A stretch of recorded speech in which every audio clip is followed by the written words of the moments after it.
Hey everyone, welcome back to the channel NPA Discovery. If you're new here, I'm glad you found us. This is the place where we go deeper than headlines and highlight reels. We don't just retell famous lives, we unpack what those lives can teach us about ambition, pain, art, addiction, and the complicated human need to be seen. Now, the title of today's video is intense: Janis Joplin's Fire and the Price of Fame, the truth behind the legend, and Jim Morrison's dark fixation. Do I agree with the framing? Mostly, but with a big asterisk. Because here's the thing, stories about famous people, especially women, often get told like cautionary fairy tales. They turn into gossip-shaped morality plays: she partied too hard, she couldn't handle fame, she made bad choices.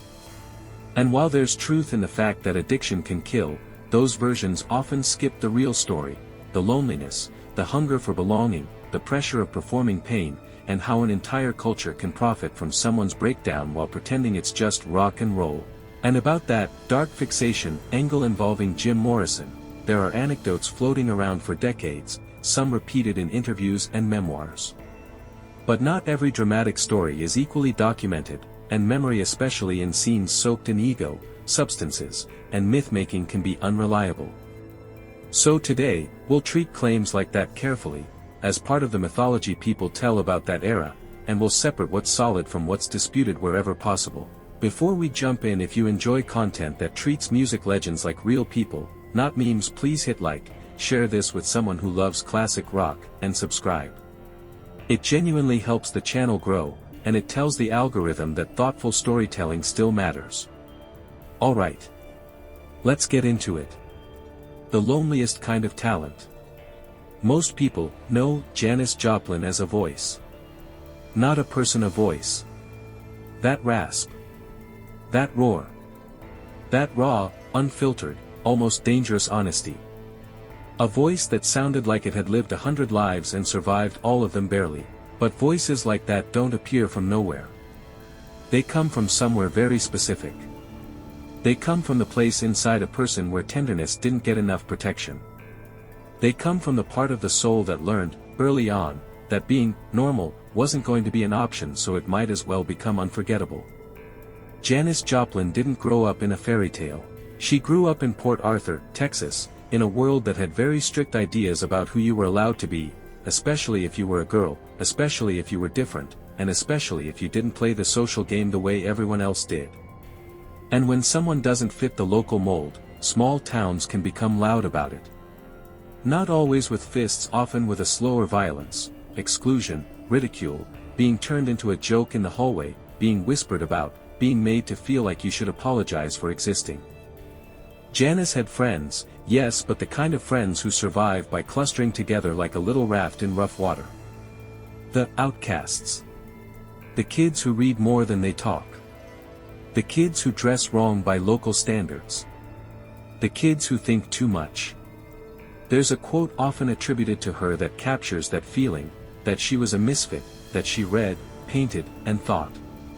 Whether the exact wording varies depending on source, the sentiment rings true: she was building an inner world because the outer world didn't feel safe.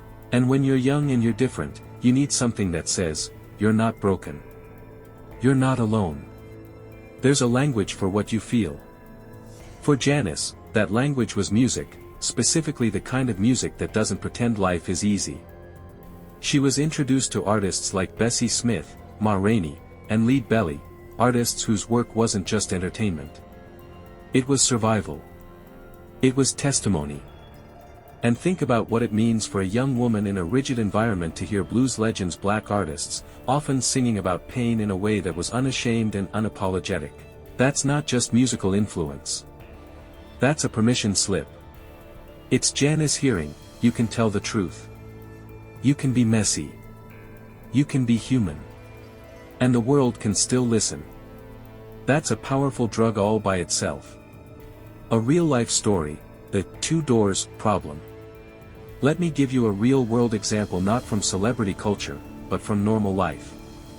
I once heard a recovery counselor describe what he called the 2 doors problem. A person gets sober and tries to rebuild. They move back home. They take a stable job. They're doing all the right things. And from the outside, it looks like progress. But internally, they feel like they're dying of boredom, shame, or invisibility. Then there's door 2, the old world. The scene. The parties. The chaos. The people who made them feel interesting. The substances that numb the ache. The version of life that feels bright, even if it's burning. And the tragedy is, door 2 looks like freedom, but it's often just a faster route back to pain. Janis was standing in that hallway. She had both doors in front of her. And then something happens that changes everything. Someone offers her not just a scene, but a job. About Jim Morrison, myth, memory, and the dark side of rock romance. Now we arrive at the point that many people click for, the Jim Morrison angle. Here's what we can say without sensationalizing: Jim Morrison, the charismatic frontman of The Doors, and Janis Joplin, the volcanic star of her own universe, were part of the same broader scene: festival circuits, industry parties, overlapping circles. And there are stories repeated in various accounts that Morrison pursued her, that Janis wasn't interested, and that his behavior could be intrusive. Some versions of the story escalate into physical aggression and a dramatic response, like the infamous "bottle over the head" claim. But because these are decades-old anecdotes from a chaotic environment, it's responsible to say this plainly: details vary by source, and some accounts are difficult to verify conclusively. What is verifiable, historically, is the broader cultural reality that made stories like this plausible. In that era, male rock stardom often came with a sense of entitlement, especially toward women. The line between persistence and harassment was treated like a joke. And women who set boundaries were often framed as dramatic, cold, or difficult. So whether every detail of that specific incident is accurate or not, the pattern fits the time: a famous man assumes access. A famous woman says no. The world treats the conflict like entertainment. And I want to be very clear: no means no, whether you're a nobody at a bar or a legend at a party. Fame doesn't erase boundaries. If anything, it makes boundaries more necessary. Janis, by many accounts, did not tolerate being controlled. That toughness is part of why people admired her. But toughness is not the same as safety. You can be fearless and still be fragile. The setup for the final act. By 1970, Janis is moving between efforts to get clean and returns to substances. She's building new musical projects, recording, rehearsing, trying to keep the engine running. And the cruelest part is this: the more talented you are, the more people assume you can survive anything. They hear you sing like that and think you're invincible. But that voice wasn't proof of invincibility. It was proof she could turn pain into art. Those are not the same skill. And in the next part, we're going to talk about the final stretch of her life, not as voyeurism, not as tragedy porn, but as a hard lesson in what happens when someone's inner world is still starving even while the outer world is applauding. We'll cover the attempts at sobriety, the relationships that promised escape, the pressure cooker of recording, and the haunting way her story ends, along with what her life still offers people today who feel like misfits, outsiders, or artists trying to survive their own intensity. Because Janis Joplin isn't just a cautionary tale. She's a mirror. And sometimes, what we see in that mirror can save us, if we're willing to look honestly. The hope that almost held. When people talk about Janis Joplin's final years, they often talk as if her fate was already sealed, like a train locked on rails toward a cliff. But that's not how life feels when you're inside it.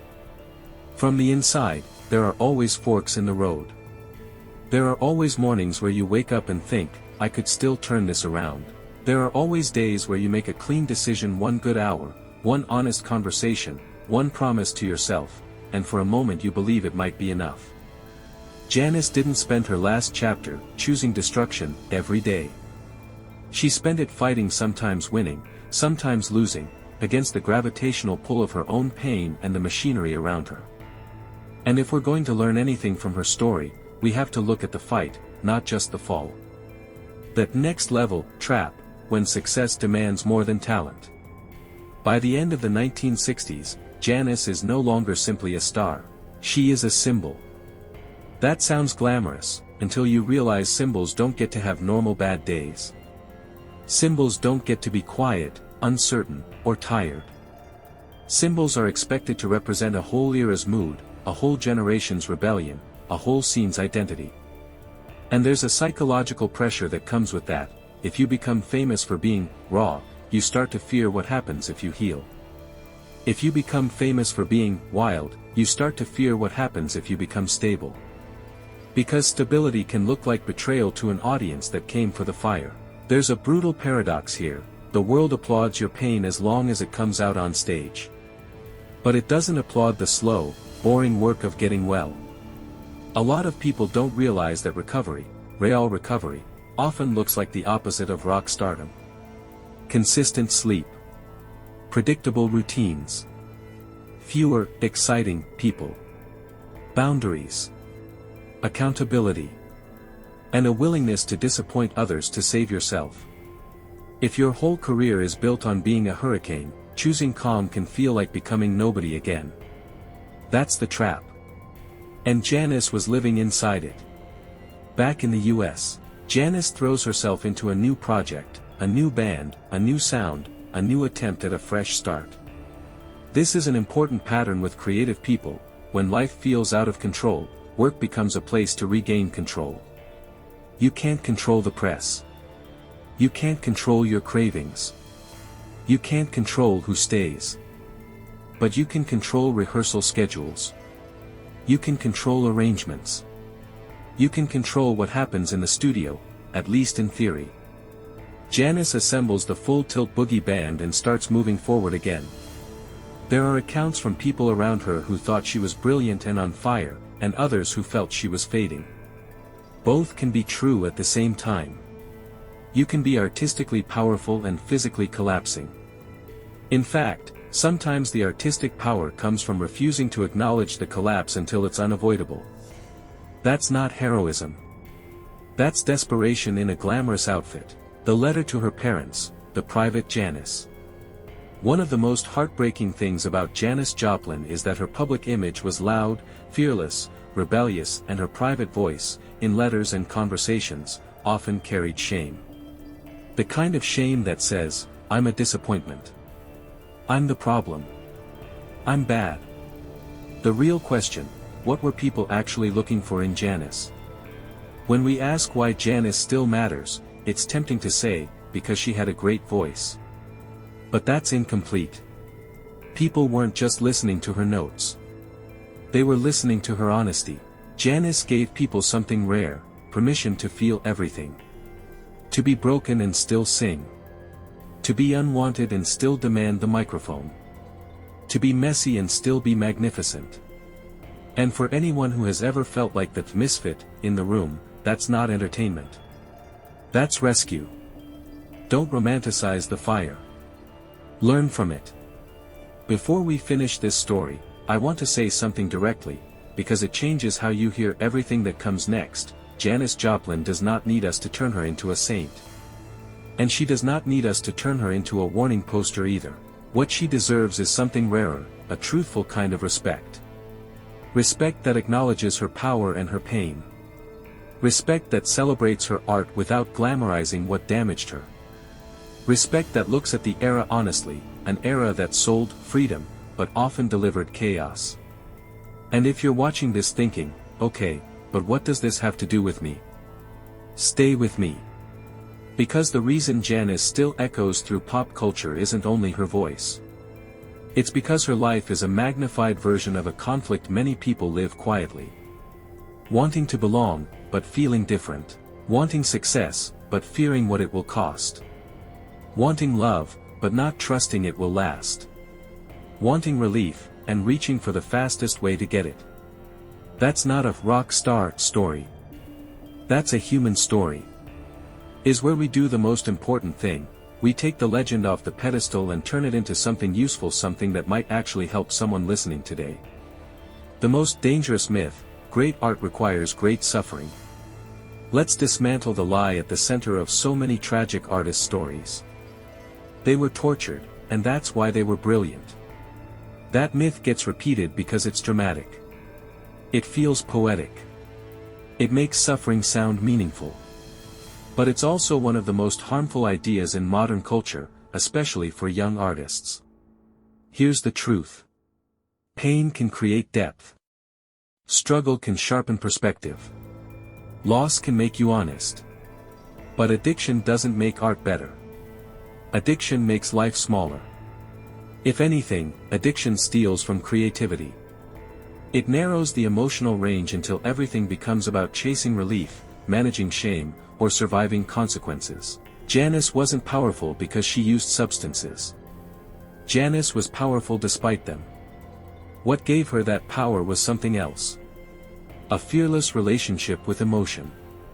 An ability to translate pain into performance. And a voice that sounded like truth instead of polish. That came from her humanity, not her self-destruction. And if you're an artist listening to this, please hear me, you do not need to burn to be valuable. You do not need chaos to be real. You do not need a breakdown to be interesting. The world may applaud the wildfire, but your job is to protect the forest. Practical takeaways: how to protect the misfit in you. Let's turn this into something concrete. Because inspiration without application is just a mood. Here are a few lessons that Janis's story puts in neon lights. A. If you're creative, treat your body like a collaborator. Your body is not a machine you can abuse and still expect miracles from. Sleep is not laziness. Routine is not boring. Nutrition is not uncool. Stability is not selling out. It's maintenance. And maintenance is how you get to make art for decades, not just moments. B. Don't confuse intensity with intimacy. Some people mistake drama for love because drama feels like proof someone cares. But real intimacy often looks quieter. Consistency. Honesty. Boundaries.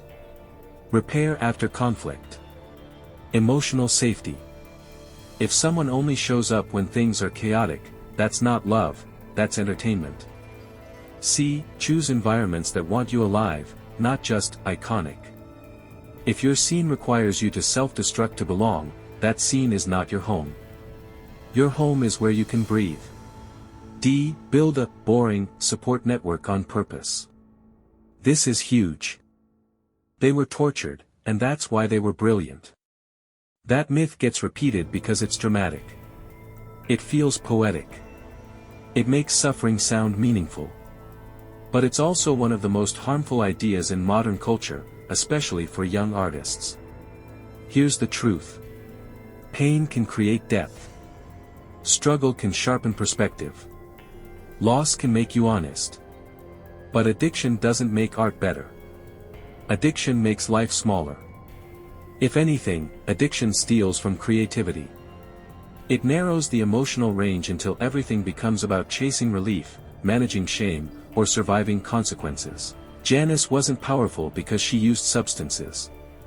Janis was powerful despite them. What gave her that power was something else. A fearless relationship with emotion.